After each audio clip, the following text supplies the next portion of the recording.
Bismillahirrahmanirrahim. Anak-anak di Nuri yang dikasihi sekalian, berjumpa kembali dalam pelajaran yang kedua iaitu Sistem Keuangan Islam.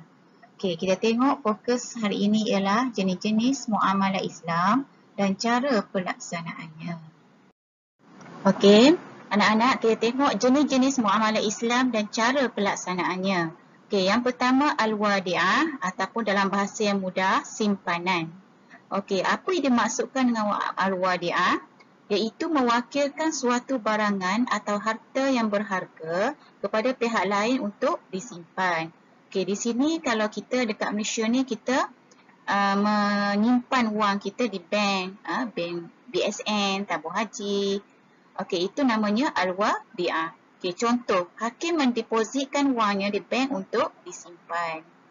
Okey, yang kedua al-mudharabah iaitu pelaburan. Okey, maksudnya pelabur memberikan modal kepada pihak tertentu iaitu pengusaha untuk diniagakan.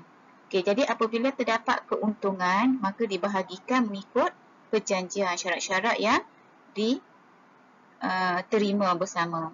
Okey, contoh pelajar dan guru melabur di koperasi sekolah. Macam kita di SMT.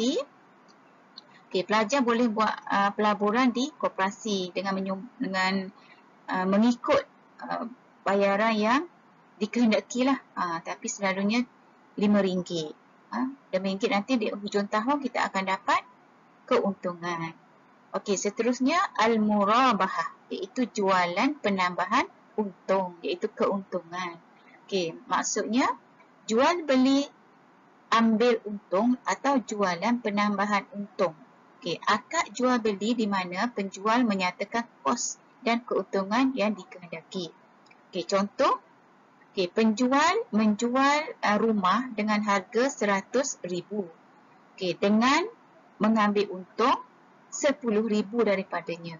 Okey, bermaksud di sini penjual tersebut membeli dulu rumah tersebut dengan harga RM90,000, maka dijual dengan harga RM100,000. Jadi di sini dia mendapat RM10,000 keuntungan.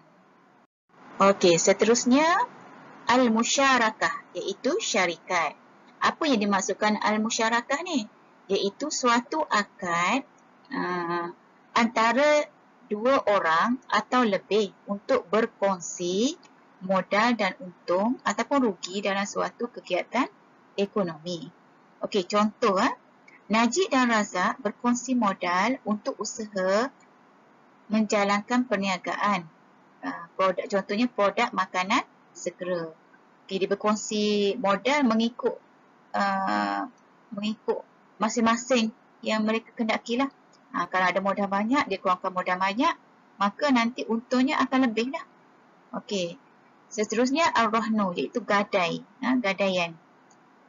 Maksudnya menjadikan suatu barang, barang apa? Contohnya tanah, kereta, rumah ataupun apa-apa yang berharga sebagai cagaran bagi suatu hutang. Maksudnya kita nak duit, kita nak berhutang, tapi nak cagarkan supaya hutang tu dipulangkan balik, dibayar balik, maka kita cagarkan dengan sesuatu barang. Okey, contoh, Puan Nilofa mencagarkan barangan kemasnya. Contohnya cincin ke, gelang tangan ke, rantai leher ke, untuk meminjam wang dari bank. Dia menyerahkan barang kemasnya untuk dicagarkan kepada bank dan bank tersebut akan meminjamkan wang kepada Puan Nilofa. Okey, seterusnya al-ijarah, sewa menyewa. Iaitu perjanjian yang membolehkan seseorang ambil manfaat atau faedah dari hak milik orang lain dengan bayaran tertentu.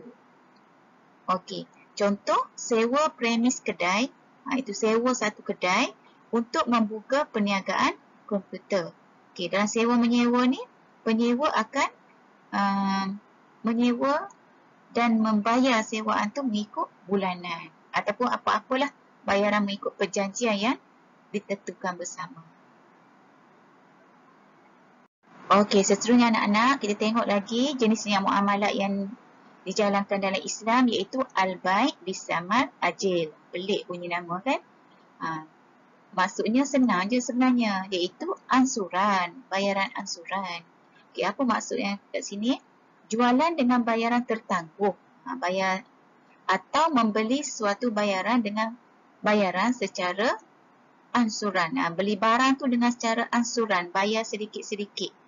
Okey, contoh, membeli sebuah motosikal dengan bayaran sebanyak 400 sebulan selama 3 tahun. Okey, yang terakhir takaful, iaitu insurans Islam. Apa yang dimaksudkan dengan takaful? Okey, takaful ialah pelan perlindungan berdasarkan prinsip syariah melalui caruman wang akan diberi kepada pihak yang ditimpa musibah atau kemudaratan. Pemberian atas dasar ta'awun.